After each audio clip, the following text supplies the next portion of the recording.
Here we go. All right, well, happy Monday, everybody. Here we go. Back to the basic laws of washing the hands. So, what are some things that we said before? You got to wash your hands with koyach ha'adam. A person has to, we don't just put our hands underneath the faucet if we want to wash for bread or if we come out of the bathroom. When you try not to just put your hands under the faucet, you should have a little cup, a washing cup that we call a kvart. But in the situation where you don't have a washing cup like that, we said the initial gush of water out of the spout is considered as if it was done by you. So you could do like that. Some interesting things. We said if there is no water within like a 3-mile radius, and you want to wash for bread, right? We wash for bread. You can not touch the bread with your hands. You can eat the bread, you make hamotzi, but not touch the bread with your hands. Now, it's not what we say lechatchila, you shouldn't do that. I remember in camp trips, we would do that. Like, they didn't want us going back to the camp. We couldn't go back. I'm sorry, like, if we went on a trip to amusement park, that was the most common time where we didn't wash our hands.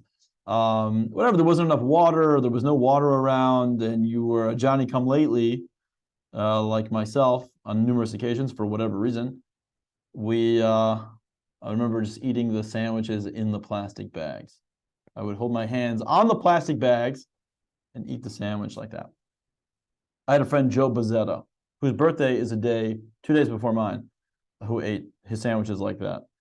Not Jewish. He just ate his sandwiches like that.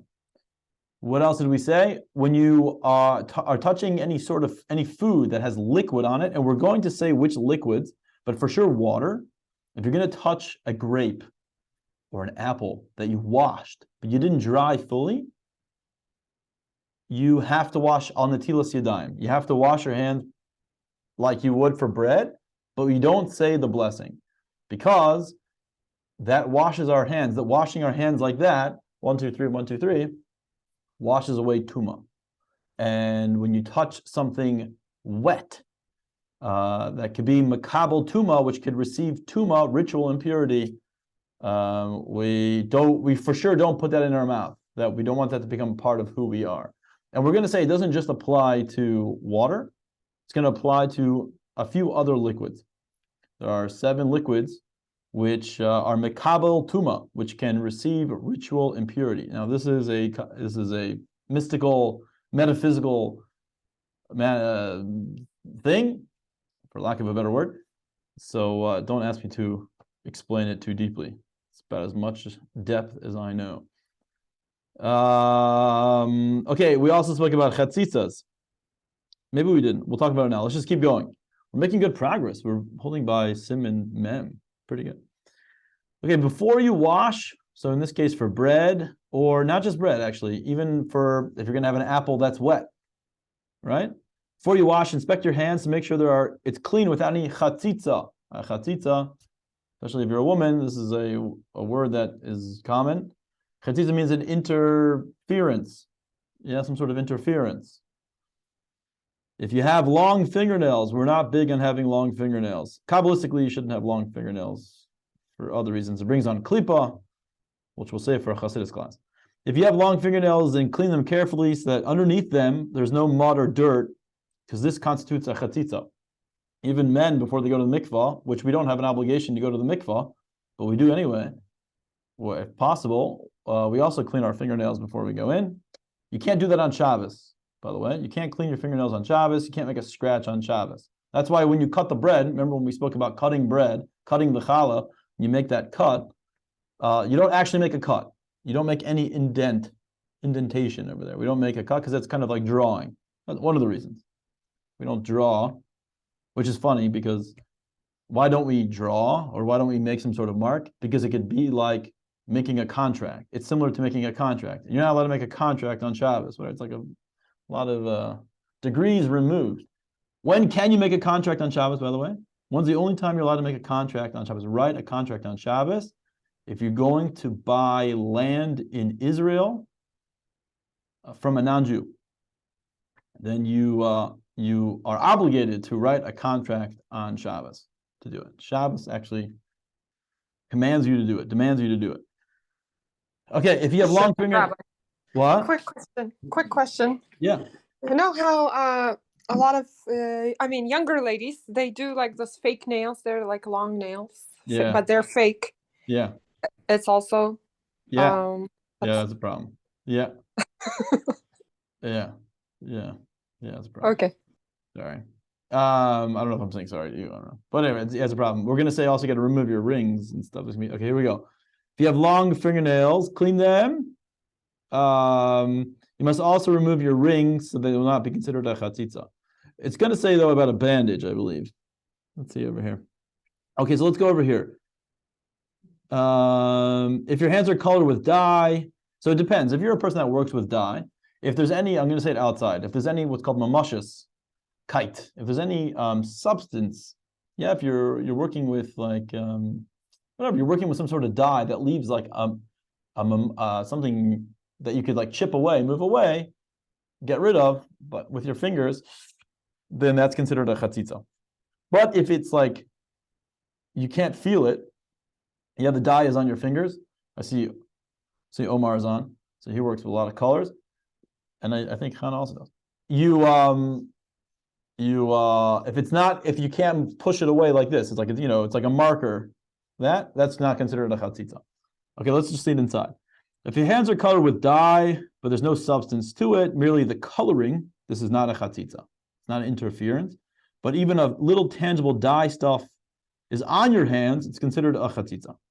So it's something tangible, it's a problem. However, if you're a craftsman, like a painter, a butcher, and your hands are stained with blood, or you're a scribe and you have ink, but this is their usual appearance, and other members of this craft are not concerned with this stains, they're not considered a chatzitza, which is quite incredible, actually. It's very subjective. Very often we see things in Torah to be subjective.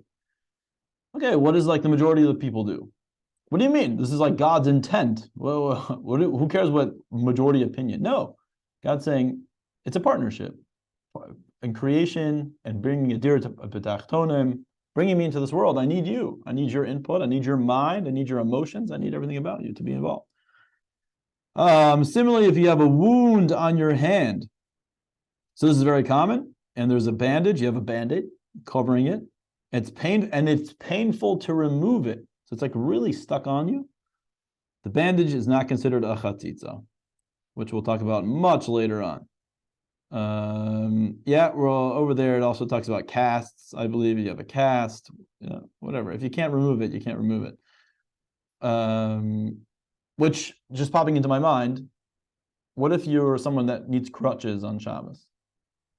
And you don't normally use crutches. So is it considered part? So for the most part, it's considered, and you live in an area where there's no Erev, right? So we don't carry on Shabbos unless there's an Erev. Now, what if somebody I know, what if somebody in our neighborhood or community, you're not in an Erev and you need crutches, yeah, somebody broke a leg, whatever, chas v'shalom.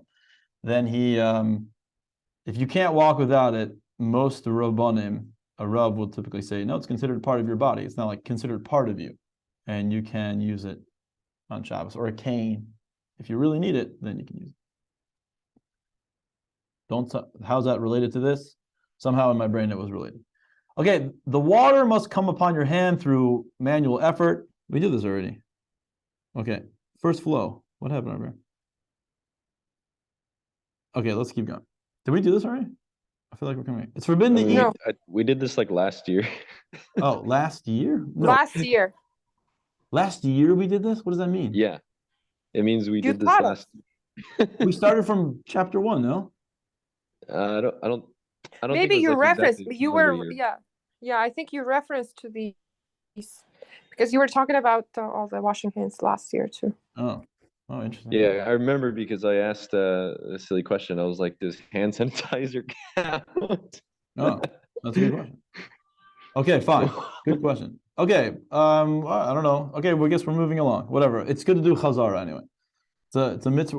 It's a mitzvah to study Torah, not just to gain knowledge, but just the study itself is a mitzvah. No, it's good review. It's good. Yeah, I like review all the time anyway. I like review. It's forbidden to eat bread without washing, even if you plan to wrap your hand in a cloth.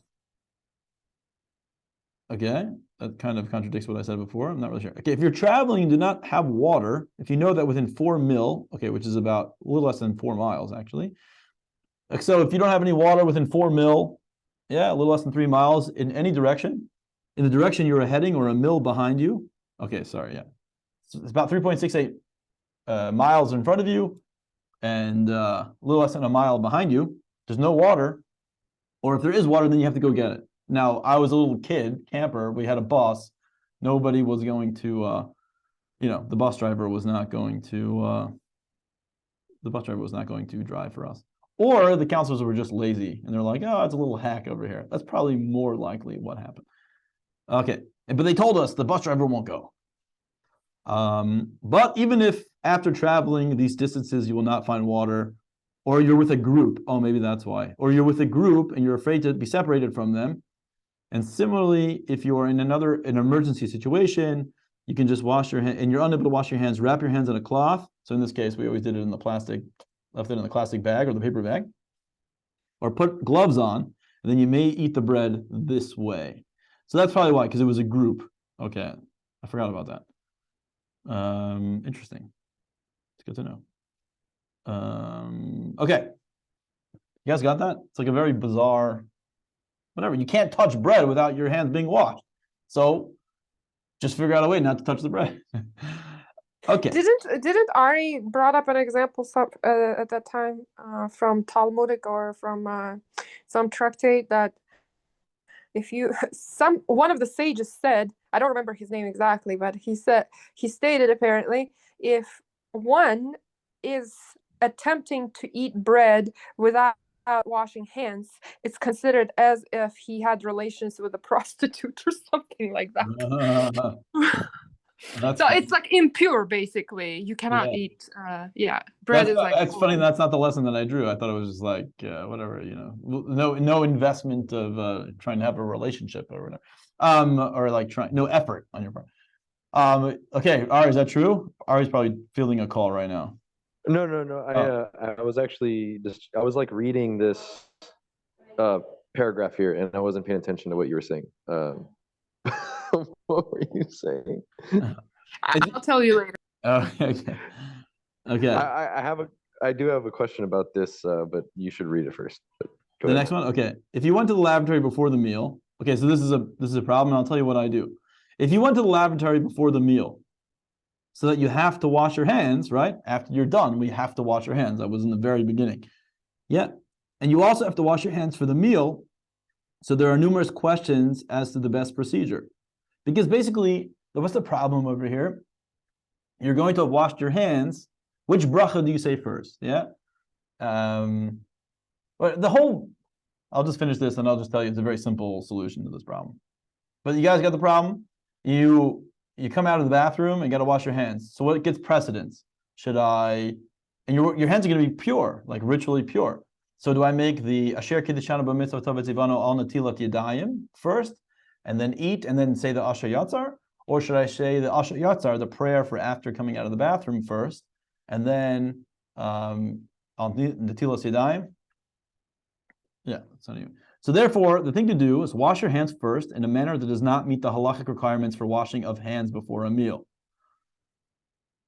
That is, pour only a little water into one's palm and rub both hands together with the water and dry them thoroughly. Then recite the bracha Asher Yatzar, and afterwards wash your hands properly, which means like this with it, fulfilling the requirements of washing the hands before a meal, and then recite the bracha of all natilas yadayim. So come out of the bathroom, don't wash your hands like this, or don't alternate even.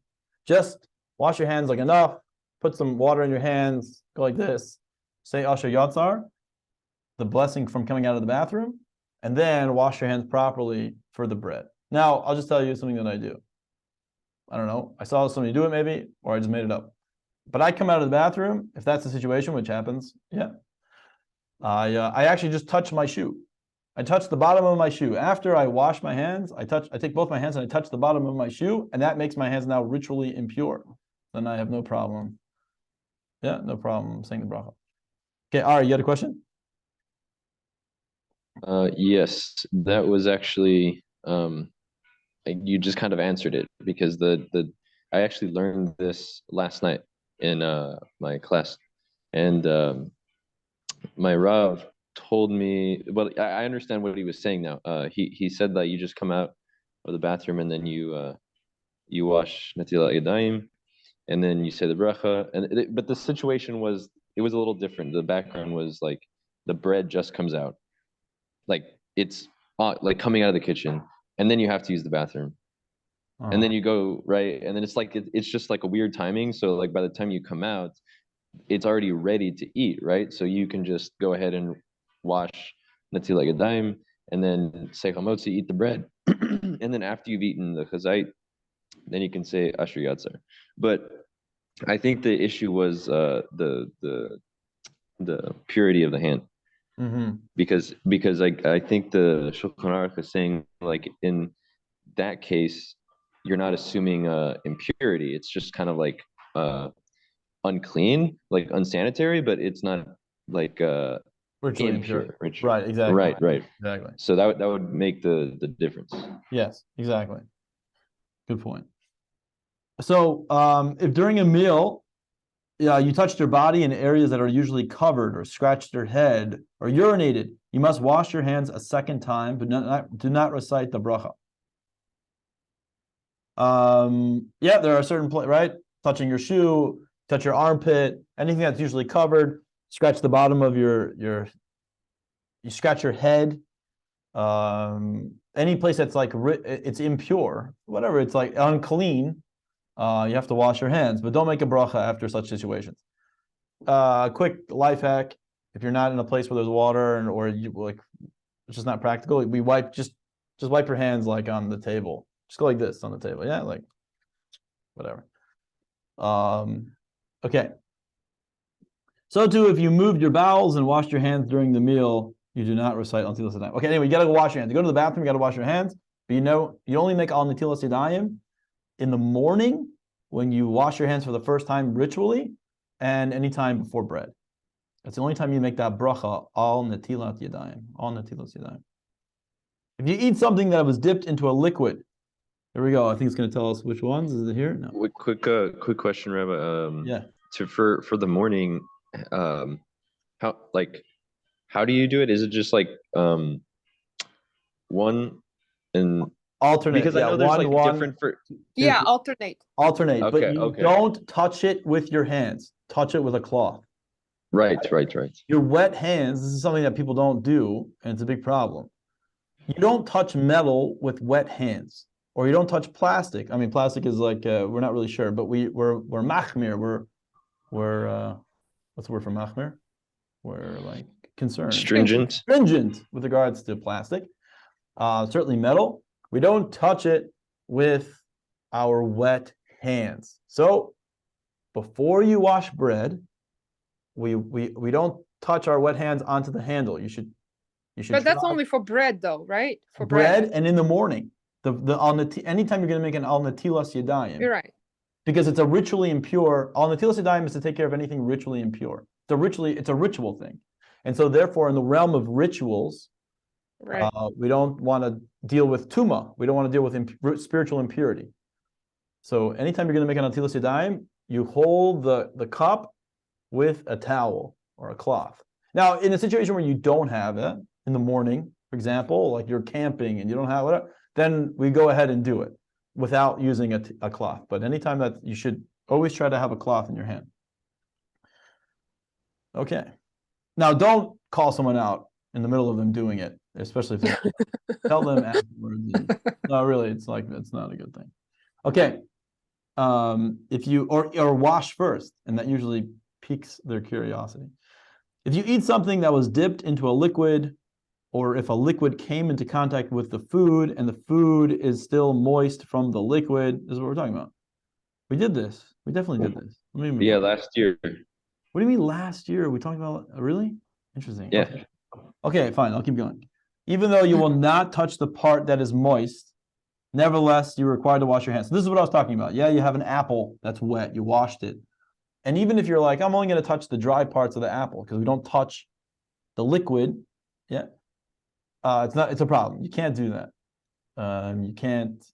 Make sure everything is dry. Your hands are dry and the food is dry.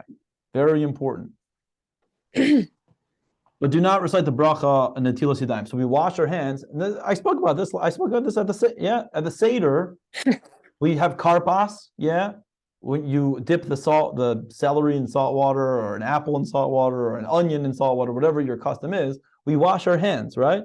We wash our hands. We get up and wash. After we make kiddush, we go and wash our hands. But we don't make al netilas yadayim because we're just washing because we're about to dip a food into salt water. We're about to touch salt water. Our hands are going to touch water and touch food at the same time. So we wash our hands on netilas yadayim. I'm sorry, we wash our hands, but don't say the bracha on netilas yadayim. So in this case over here, if you're going to have an apple, just make sure the apple is totally dry. Just dry it really well and dry your hands well. It will take you, 8 seconds. So when does liquid become like dip? Because you've got anytime you want to dip it in. So Oreo, you have cookies and milk. That's going to be a problem. Milk is a problem. Milk. What about ranch dressing? Like you want to dip veggies in ranch or hummus? Is it too thick? No. Well, it depends what the ingredients are. And it's gonna list the ingredients. So okay. It's one of them. I guess you have water in there. Maybe not. I don't know.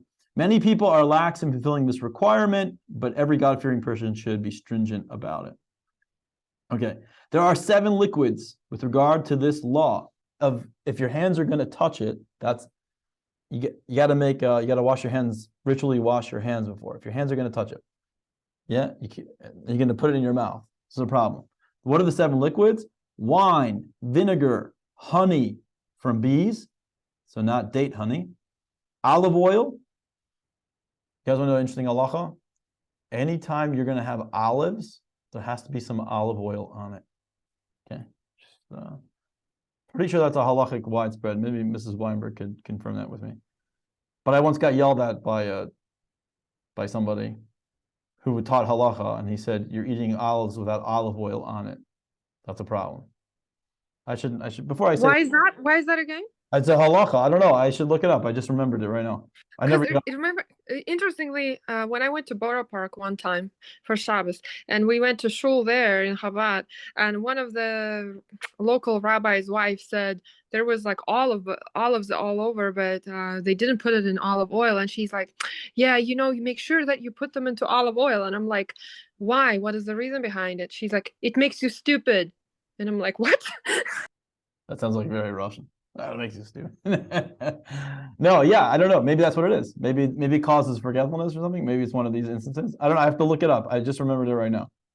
If you're having plain olives, you have to have olive oil on it. I have to double check, but I feel like you just confirmed that for me. But I'll look it up. I don't remember the reason why. Okay, so wine, vinegar, honey from bees, olive oil, milk, whey, dew. So yeah, if you have an apple you pull it from an apple tree, it's got dew on it, you can't just eat it. Got to wipe it off. And blood from an animal or fowl, if unless it's like eaten in a permissible. Well, I mean, only if it's in a permissible way. We're not allowed to eat blood, but sometimes if there's like a medicine that has blood in it, then it's okay. And water. So anytime one of these 7 liquids, if your fingers are going to touch one of these 7 liquids, and you're going to put it in your mouth, you have to ritually wash your hands beforehand. These are these 7 forms have an acronym Yad, Shachat, Dam. But other fruit juices do not have the status of liquid in regard to this problem, this halacha.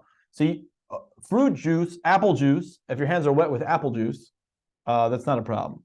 Because once the water has come through, the water from a fruit is not considered one of the 7 problems. Okay, we'll do one more. So this is a big thing. I'll just tell you a quick story. When I learned these halachas, one time I went to the Ohel, the resting place of the Rebbe. It was my second time ever going, and they have cookies there, and they had milk, and we don't eat before we go to the cemetery. We drink, but we don't eat, and we specifically drink, by the way, but we don't eat. So it was already like 2:00 in the afternoon. I'm starving. The only thing they had there was cookies. Now they have apples, which are delicious. they only had cookies, and I was dipping my cookies into the milk. Of course, I went to the Ohel, and I visited the Rebbe, yeah, and I did everything, and I washed my hands when you're done, because you have to wash your hands after you leave the cemetery. And I washed my hands, no problem. And then I'm dipping my cookie, and I got some cookies in milk, and I was dipping my cookies into the milk. I'm like, this is delicious. And the guy comes up to me and said, did you wash your hands? And, I'm like a brand new, I had, of course I learned halacha, and I was like, of course I washed my hands. I just came out of in my mind. In my mind, I'm like, how dare you? Of course I know to wash my hands after I leave a cemetery. And I gave him like a bad look, and I'm like, yes, of course I did. And he was like, okay, I'm just wondering. But then 3 years later, I finally learned these halachas, and he was saying, did you wash your hands because you're dipping cookies into milk? Not asking me that I wash my hands after I came out of the cemetery, but because I'm eating cookies and milk. That's why he was asking me. Anyway, God bless his soul. If you're eating fruits preserved in sugar, you don't have to wash your hands because sugar is not considered a liquid. So sugar syrup. Yeah, we typically have sugar syrup, like Hasidim, if they do have sugar, they have it in a syrup form, and it's during Pesach. Similarly, the moisture that oozes out of the fruit is not considered the liquid. Rather, it's considered fruit juice. Fruit juice is not a problem. But the fruit, which is preserved in honey, and the honey congealed, it's no longer considered a liquid, and so the honey is no longer considered a liquid and considered a food, and you don't have to wash your hands. So once something becomes like ice, actually, I don't know about ice. I shouldn't say that. I'm not sure. But honey, which is congealed, you can just eat, no problem. You don't have to wash your hands. But if it did not congeal well, but merely thickened a little, and the honey still flows, you have to wash your hands.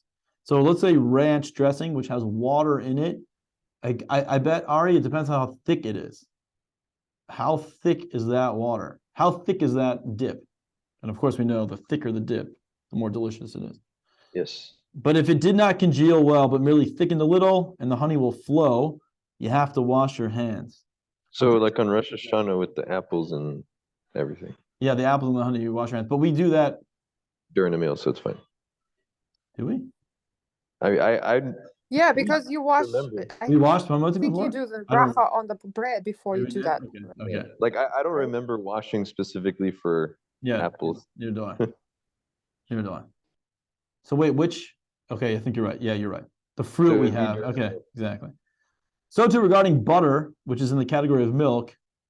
So if it is in a solid state, it's not considered a liquid, but rather a food. But if it's melted in a liquid state, it's considered a liquid. So it's pretty subjective. It's one of these instances which is subjective.